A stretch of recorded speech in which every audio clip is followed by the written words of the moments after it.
Another blood-red sunset and yet another moon face, and still another 100 miles to my next resting place. Driving down the road, eyes on the horizon.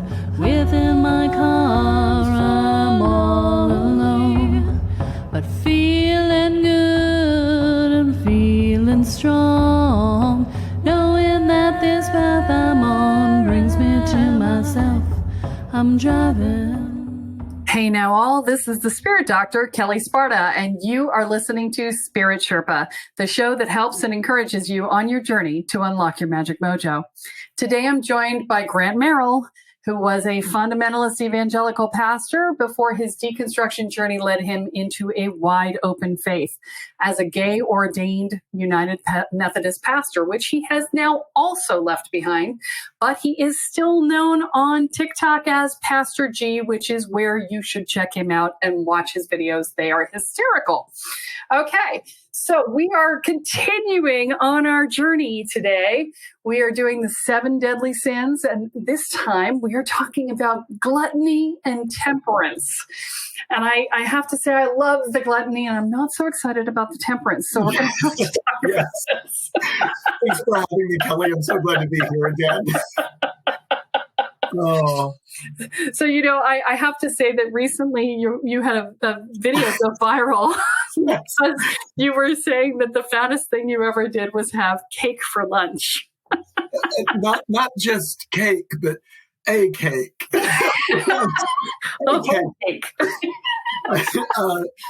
I did, in full disclosure, I didn't finish it in one lunch setting. I most certainly did have a Pepperidge Farms coconut cream cake in my refrigerator that I ate straight off of the plate for a couple of days in a row. And so how fitting that we're talking about gluttony today after I just gained 4,000 new followers after admitting that I have had lunch cake recently. So.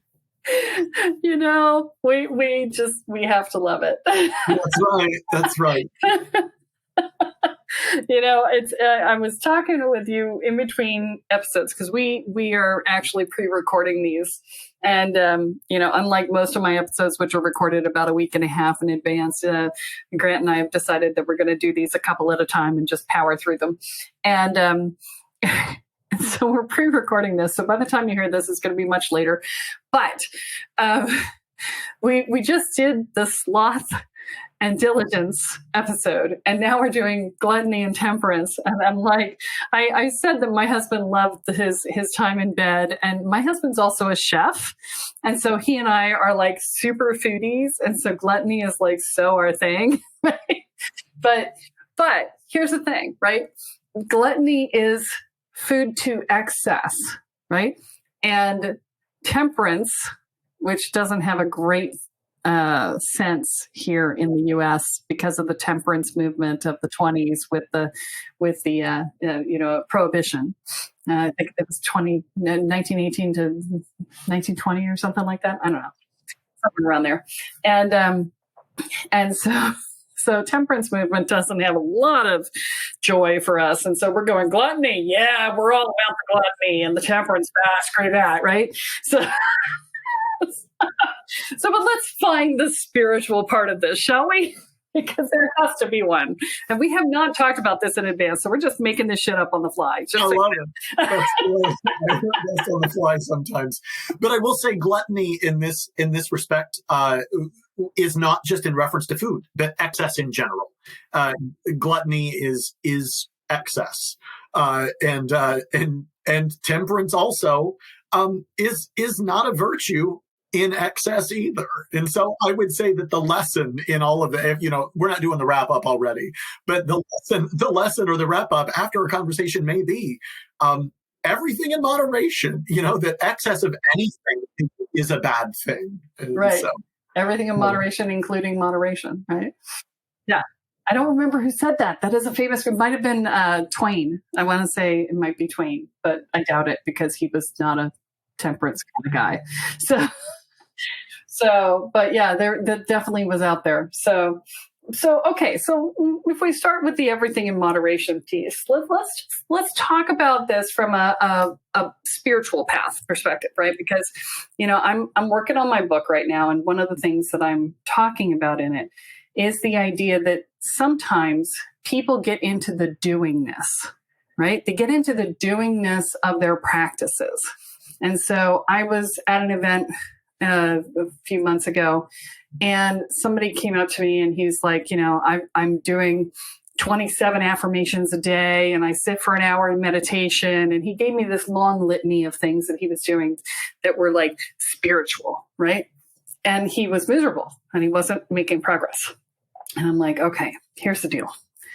Your practices don't make you spiritual. What makes you spiritual is being in connection with the higher power, the higher self, the universe, the all that is, and doing your work at the same time, right? Not necessarily in the same moment, but sometimes, right? Those are the things that make you spiritual. And I think oftentimes we get into a gluttony, a glut of activity, spiritual activity, as a way of saying I'm doing it. And saying, okay, I'm proving to myself that I'm spiritual, right? Or I'm proving to other people that I'm spiritual. Look at how spiritual I am. I go to yoga, I do my meditation, I have my affirmations, I have my crystals. Look at how spiritual I am. I'm so spiritual, I'm better than you, right?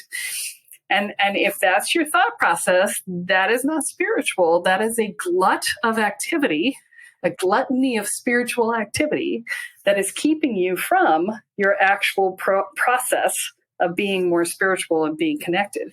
And it's also a form of spiritual bypass. And so, so that's the gluttony side. So from my perspective, right? So the temperance side would be if you are being ascetic. Did I say that right? Ascetic, yes? Yeah.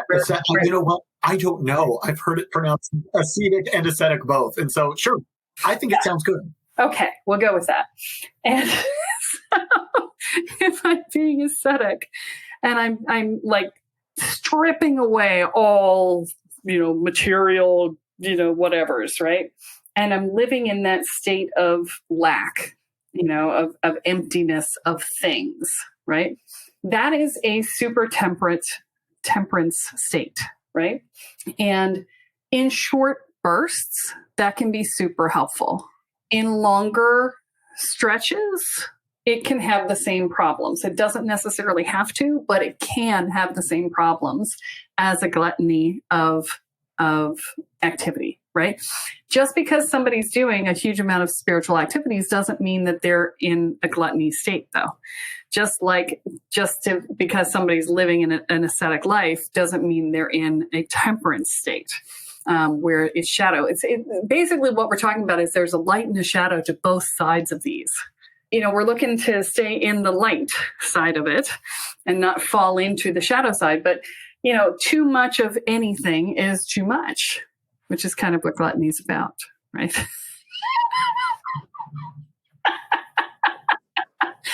You don't have much to say on this one, Grant. No, I was thinking, this is both like my ancestral history as well as my theological heritage. So I'm a United Methodist. If you don't know anything about Methodists, we are a movement that stemmed out of the Church of England, the Anglican Church. And so in addition to being in a theological movement that stems out of the Church of England, both sides of my family could not be more Anglican at heart.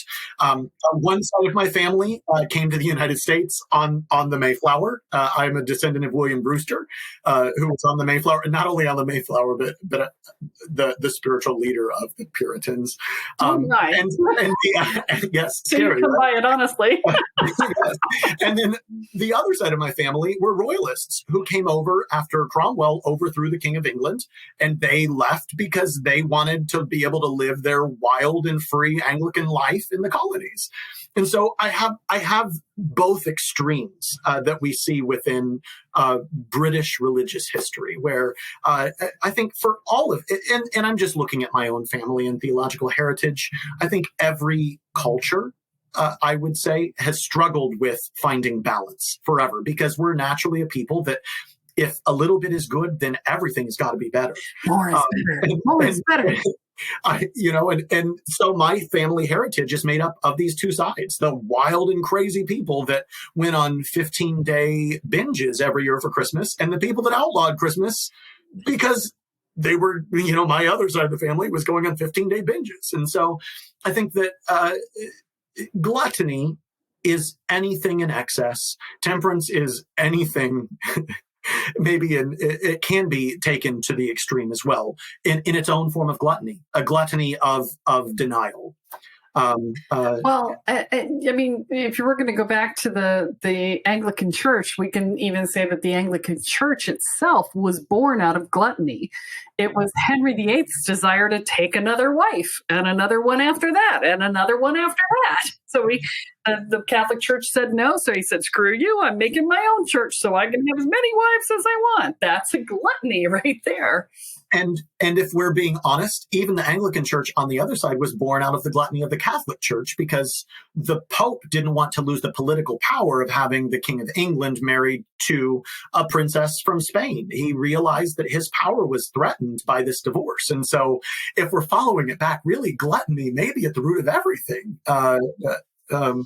just in general. And so, well, I mean, the Salem witch trials, they were really less about witches and more, and well, not necessarily the Salem witch trials specifically, but all the witch trials were, the entire Inquisition was around trying to gain land. And it was just easy to say, oh, you're a witch, and therefore the church can claim your land.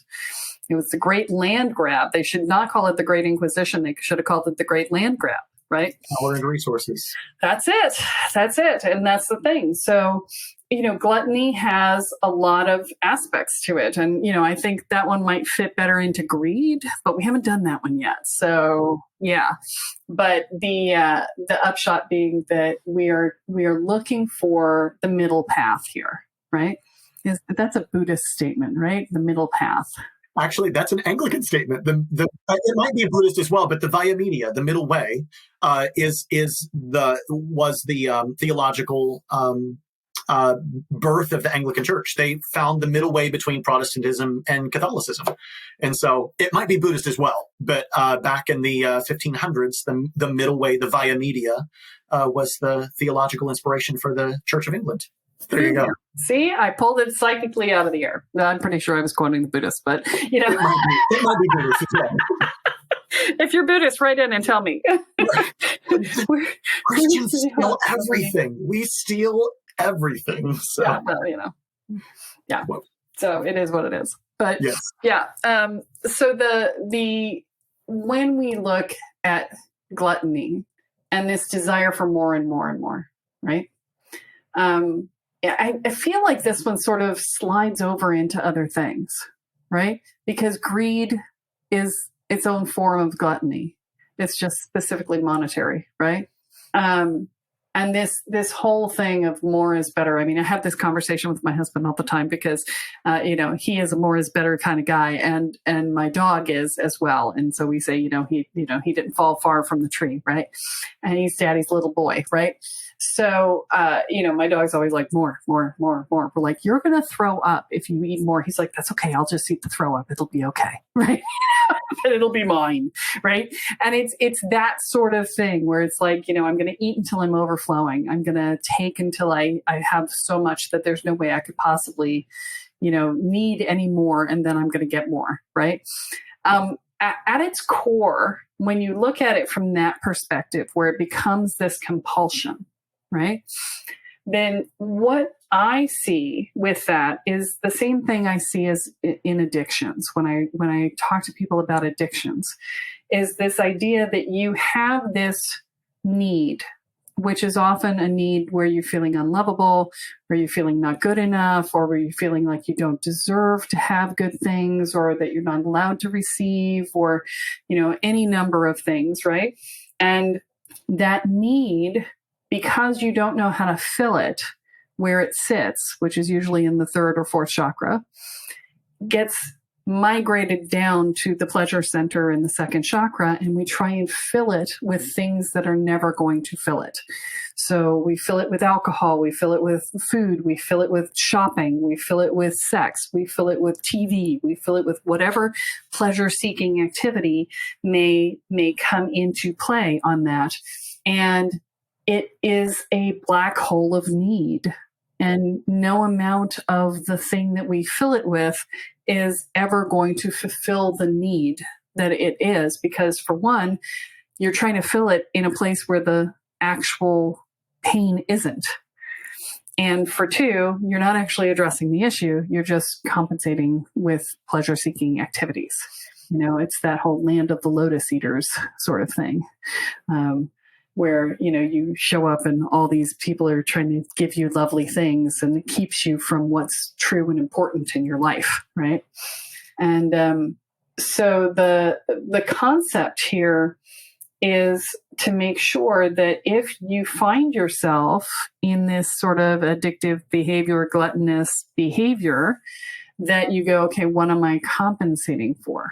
Right? Why am I doing this? What is causing me to behave in this fashion? What is the compulsion, and where does it come from? Right? And to sit with the feelings underneath it, because that's where the gold is. Right? And so, sometimes it's physiological. If with food in particular, it could be physiological, where you have a deficiency in a particular vitamin, or, something that's causing you to crave and eat this one thing a lot because you've got some sort of physiological deficiency. And oftentimes it's emotional, right? So, yeah. I love to eat my emotions. So, there are ways in which our bodies speak to us, but our souls speak louder, right? And so, your body may be going, I'm so full, don't eat that next bite of cake. And your mouth is going, but I'm so lonely. I love the Japanese phrase, when you eat because your mouth is lonely. My husband and I have picked that up, and we go over to cabinets and we go, my mouth is lonely. That's so great. I've never heard that phrase, but I'm going to have to use it. It's so awesome. It's a Japanese phrase, and they have a whole word for it. I don't know what the word is, but it's fantastic. Yes, my mouth is lonely. I think the danger in gluttony is when we take things that were meant to nourish us and make us well and use them to harm us. And I think that, like you said, that's about anything, about sex, about power, about relationships with others, about food, about money, things that were meant to nourish us and keep us well, we use to damage us because we, like you said, we use it to fill that need that we either don't recognize or haven't chosen to take care of. Yeah. And the more you feel like you're running away from your feelings, the more you need to turn around and face them. And that's the key there. And that's the piece there. So, unfortunately, we are often afraid to face those feelings because the feelings are often fear-based, right? But if you do it slowly and you build your courage over time, you'll find that it actually becomes somewhat simple to do. Once it becomes a regular practice. So if you want a practice that you cannot be too gluttonous about, it's that one. Absolutely. Okay. That's so funny you bring that up. If you don't mind me sharing a personal story. I just this past weekend, I left my position in the church mid-October, October 17th, I think.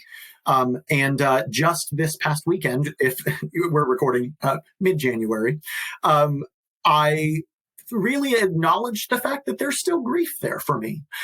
We had the holidays. I had the excitement of a fairly new relationship and a new season in life and a new place to live and feeling free from my position. And this past weekend, I finally took a step back and, like you said, turned around and looked at my emotions and said, oh my goodness, there's loss there. And I had to say to myself, it's not ridiculous that you feel loss. You can be happy and healthy and also acknowledge grief at the same time. And I think that's exactly what you're saying. I had been filling it with a holiday and Egg rolls. Oh, egg rolls. I've been toying with all these things. And finally, this past weekend, I had Saturday to myself and in silence, and it was wonderful. And I had to come to a place where I said, I have grief that I haven't wanted to acknowledge. And until I acknowledge that, and until I really look at it and deal with it, it's still going to be there. Well, and I will give you a piece of advice that I give everybody who's getting a divorce, actually. Because you divorced the church, right? And I also actually got divorced too. Yeah. Mm-hmm. And I'm going to give you the same piece of advice, which is you have to grieve the dream of what you thought it was going to be. It's not that you're grieving what you left because you left for a reason, right? But you're grieving that the dream that you had been hoping to create, that you were still holding out hope for right up until you made the decision to leave, was never going to happen. Yeah. Yeah. And that's usually the thing that traps people for a long time in things that aren't working, is that dream. Exactly. And, in the same way, it's easy, just as you said, to use those things to begin to mask that. And so ironically, I used gluttony of physical exercise and eating better. I lost 60 pounds over the stress of deciding to leave a congregation and over the stress of a very amicable and loving split with my spouse. It's a great thing. However, I have found myself being happier and healthier, being able to provide myself the things that I needed, unlike I was before. I was being gluttonous with these things that, while on the outside it looked like, man, he's really getting his life together. Look at him losing weight and all these things. I was practicing a different kind of gluttony. I was practicing a gluttony of physical activity that really was putting me not in the best space personally. And so I think that gluttony can look like lots of things, as you said. And so now you're compensating with lunch cake. And you know what? It's a good thing too. I do love me some lunch cake. In moderation. I don't have a lunch cake in my refrigerator right now. Okay. Yeah, I made the mistake of making an Instacart order the other night when I was in a particularly gluttonous mood, and I now have a huge amount of crap in my house that I have to get rid of, which of course I'm getting rid of by eating it instead of donating it or, throwing it away. I can't waste food, right? We all have these moments where we have good days and bad days, and where we're better one day than another, and it's okay. It's all right. We're human, and part of being in moderation is throwing the moderation out the window every now and again. That's right. Sometimes your soul needs cake. Sometimes my soul needs a walk along the river. Sometimes my soul needs egg rolls, like I'm going to when we're done here this evening. And so, I'm jealous because I already had dinner. It's just acknowledging. I think that the opposite of gluttony shouldn't be, at least temperance in the way that we think of it. The opposite of gluttony is recognizing what your soul needs and being willing to nourish your soul in that moment, and not drowning it and not resisting it, but giving you what you need and that being enough. Yeah, I'm trying to think of a word for that. As you've been talking, I'm like, what is a good word for that? Because temperance is not the right word for it. It's more like aligned beingness. I'm in alignment with myself, and in my beingness in the moment, I am choosing that which serves and feeds me at a soul level, which is pretty awesome, actually. Yeah, I think we'll just leave it there. Unless you have something else you want to really add to it. That, I think that's a goal for life, is aligned being. Just in general. And so that's a lovely place to be. All right. And so we're going to leave it here, even though we're a little short on time. And that's okay, because I am an aligned being and knowing that this topic is done. So with that, join the mailing list. We do send out a list of all the places that I've published things and I've interviewed and all the episodes and everything like that. And you definitely want to check out the mailing list for that. And, please like, rate, subscribe, share this episode and other episodes with people who are out there, who are friends of yours, who maybe aren't friends of yours yet, or who you wish were friends of yours. Put it up on social media where you see people asking questions. By all means, please share. I so appreciate you guys for listening. I love you so much. And thank you, Grant, for being here. I really appreciate you coming and doing this series with me. It's such a joy. It's a joy. It's an absolute delight. Thank you. Oh, and that's all we have for this week. So tune in next time when I share another episode on energy, magic, and the spirit world. I'm Kelly Sparta here with Grant Merrill, and you have been listening to Spirit Sherpa. So long, everyone. Bye. Driving down the road, eyes on the horizon. Within my car, I'm all alone, but feeling good and feeling strong, knowing that this path I'm on brings me to myself. I'm driving